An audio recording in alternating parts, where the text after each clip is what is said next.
Hello viewers, my name is Pew Pew Choo Choo, and today we'll be starting a new series, a Let's Preview of the upcoming game, The Age of Decadence, which is a new isometric RPG that is in the works by Iron Tower Studio.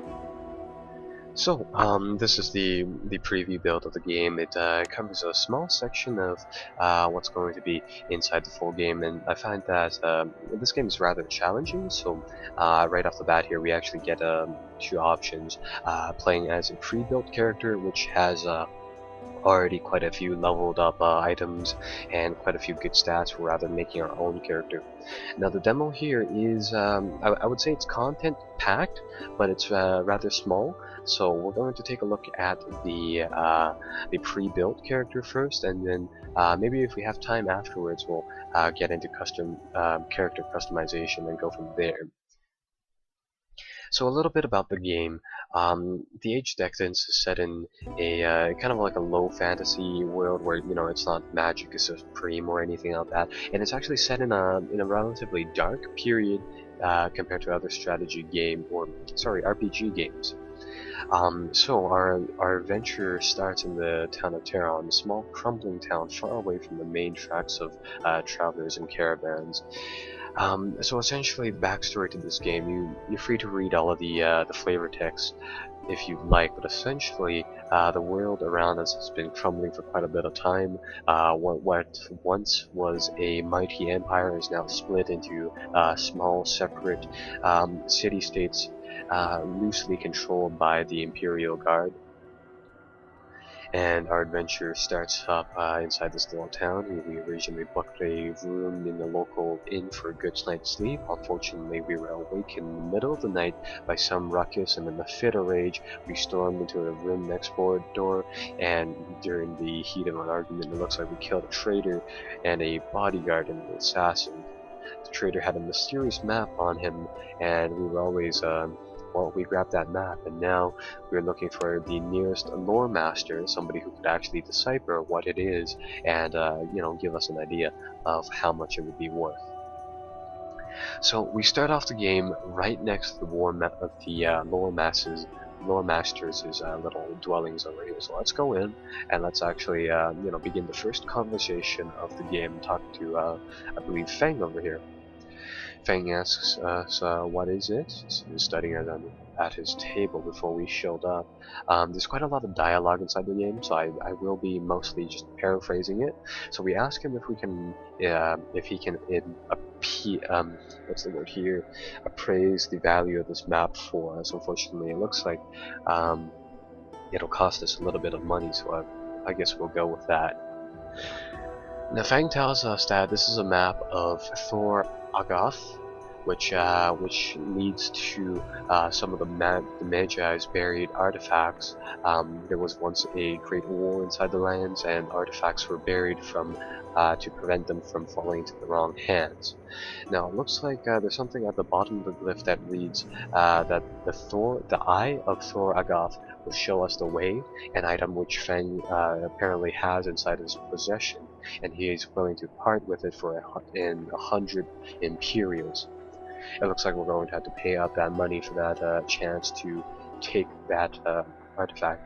Before we leave, Feng asks us for a favor. It looks like the local governor, Lord Antitas, has invited another lore master to his city, and while he would welcome a chance to work with another lore master, he fears that the new lore master won't tolerate a second opinion and would get rid of him the first minute he's able to.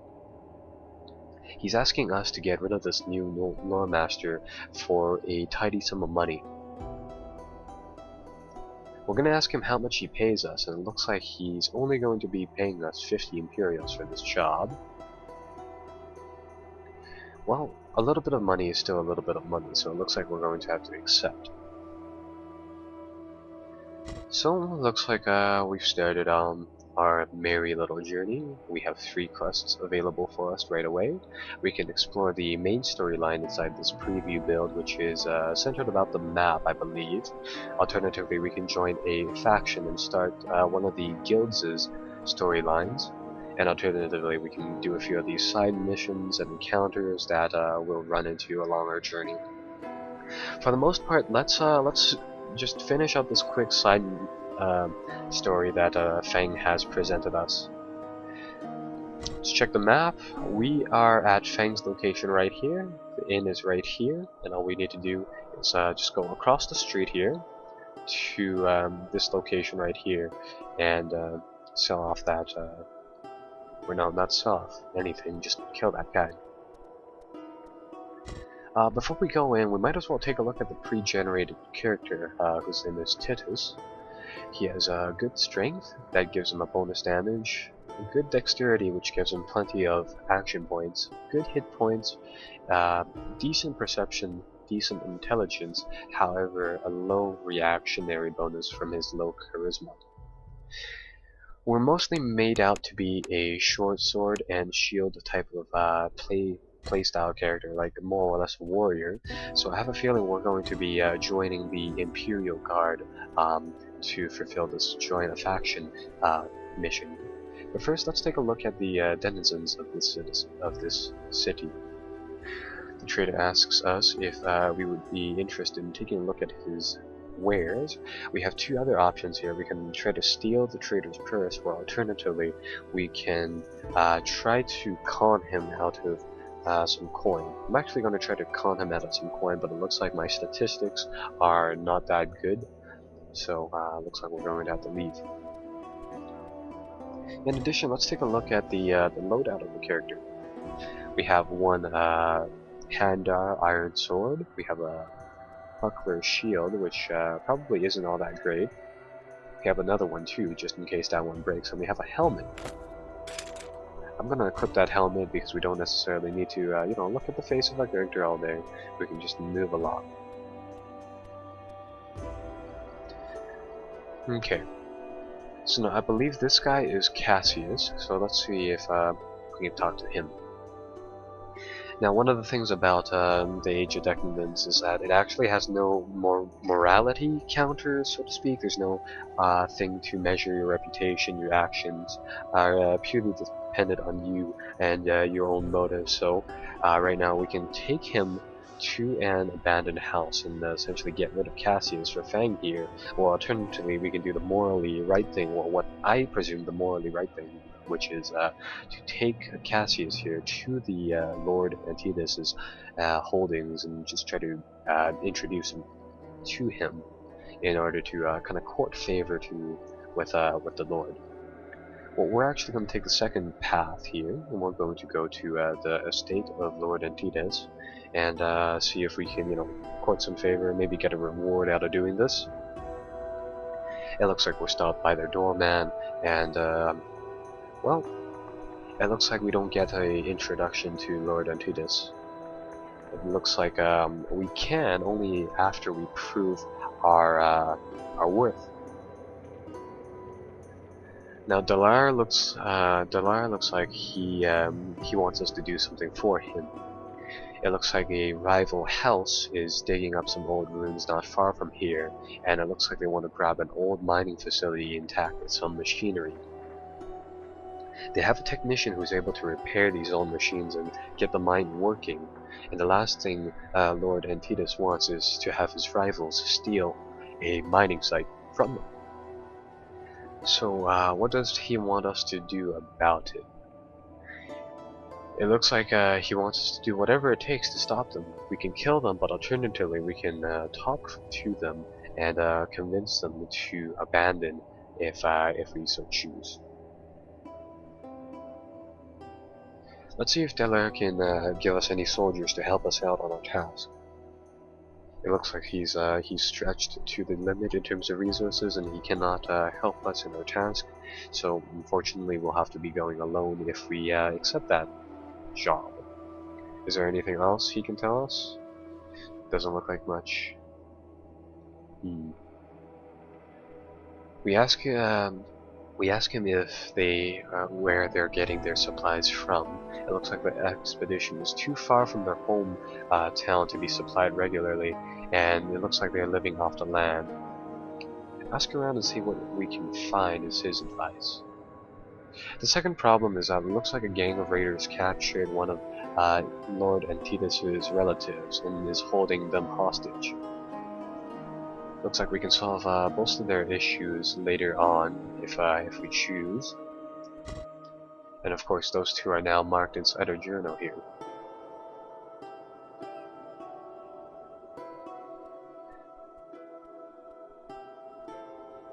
I believe we gained some more skill points, so let's upgrade our character. Now since we're mostly built for a sword and shield type of guy, I'm actually gonna go and primarily put my points into the sword and block tab so that we can really amp up our combat power by doing that. In the meantime, we might as well explore this little village a little more and see what else we can find around here. Looks like there's a nice little marketplace around here that we can go to. Let's see if there are any wares that are reasonably priced. Oh, it looks like there's a random encounter here. You are near the market square when a man in rich noble clothes approaches us. It looks like he's a merchant by trade and he's terribly sorry to impose on us. However, he would like us to check out some of his weapons and armor inside his house, as he does not have a stall. So, inside the world of the Age of Decadence, you'll often meet some of these shady characters whose dealings may go one way or another. Unfortunately, it looks like we won't be taking up his offer, seeing as how there are multiple other merchants available outside here, and his deal doesn't look particularly promising. I'm rather interested in buying a nice shield to use, so let's see if any of these people have any good things to buy. The first shopkeeper we talked to looks like only sells cured meat and other various produce. Let's ask him about anyone who's been buying supplies for a recent, who's been buying supplies on a regular basis. We're gonna pay him some money for some information. It looks like the man we're looking for can be found in the shanty town.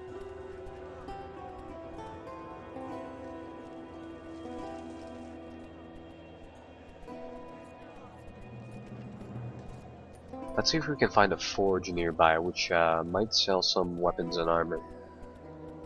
This place looks like where that is.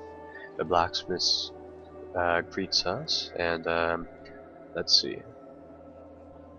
Let's see if we can grab any armor from him.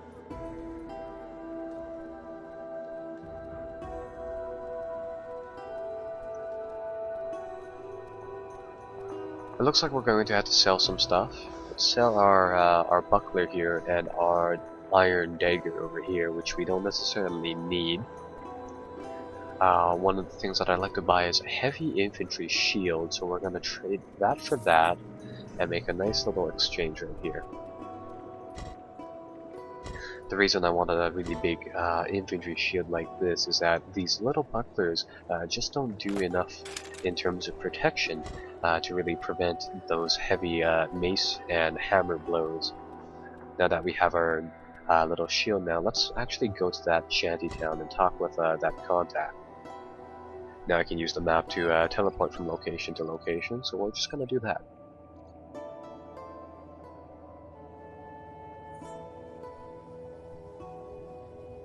Looks like we're going to have to find the our contact first before we go forward.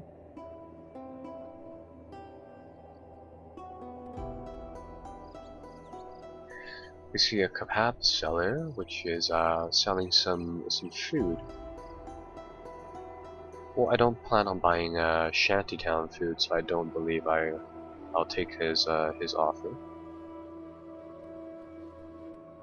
In the meantime, we do need to find that contact here, and it doesn't look like... oh, looks like we found him.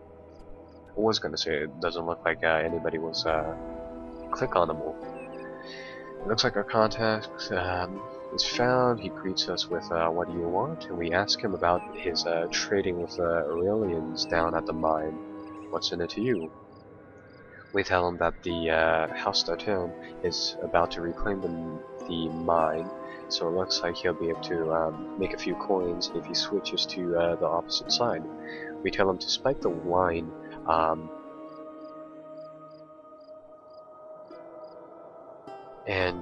But however, he looks like he refuses. So we have a few options here. We can either try to intimidate him with our body count, which is the amount of people we've killed, and playing as the pre-built character, we start off with a fairly gruesome reputation. We start off as a veteran who's already taken a few lives. I'm going to try to intimidate this man and see what happens. Looks like he rejects the idea. It looks like he wants 100 Imperials to do this task. However, it looks like we only have 98 coins. We're going to see if we can bargain with him and see if he can do it for 20. However, he refuses. I'm going to leave for now, and I'm going to actually save the game right here.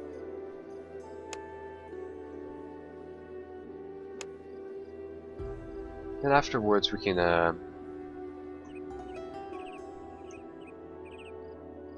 can either reason with him or just eliminate him right off the bat.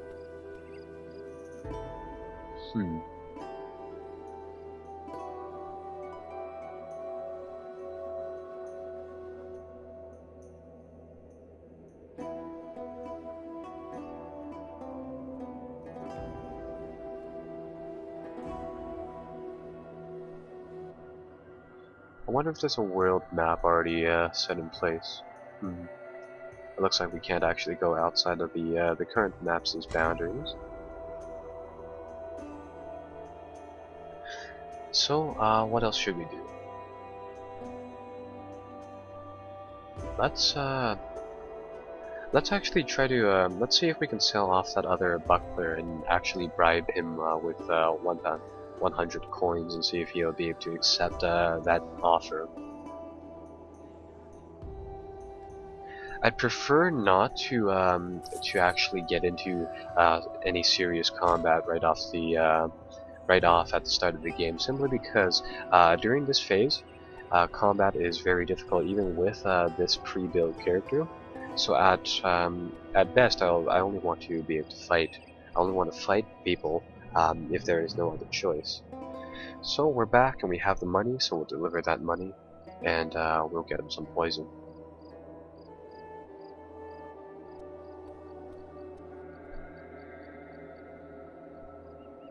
Now, luckily for us, we do know of a alchemist here inside the inn, which may have some poison for us. He's right up here, and we'll talk to him about crafting some various potions. We see a man with only one eye, with burned scars and missing fingers, and he replies to our stare with, "You've never seen a real alchemist before?" We ask him about teaching. We ask him about alchemy and ask him to demonstrate his abilities. In turn, he gives us a reagent kit, which includes a few basic ingredients for us to make a few potions. A few of the questions that we can ask deals with combat, where can we get some more reagents, and where we can learn the techniques for alchemy. First and foremost, we find out that we can't actually heal during the middle of a battle with potions. Unfortunately, he doesn't tell us where we can get any more reagents, and he's keeping the secret techniques of alchemy to himself.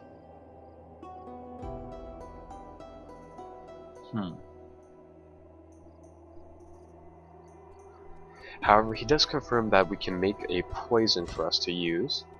So let's go to the alchemy tab here and make a poison. Now, we need to make this out of two things. We need to make a potion out of the base reagent and an additional reagent that may enhance the ability of one of the base reagents. I'm going to see what else we can make. So with these Kajura leaves, we can make a natural poison. I'm going to make this item, and I'm going to store that inside my inventory over here.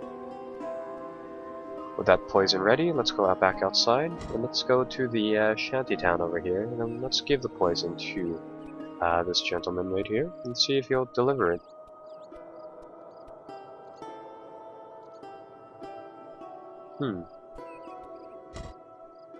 Perhaps we need a different poison. No, we do have the poison here. Well, I think this will be a nice cutoff point for the first part inside a preview of the game. Next time we'll take a look at the combat and finish off this poison quest as soon as I figure out how to get that set up. I'll see you guys next time. Be sure to like and subscribe for more of the Age of Decadence. Bye bye!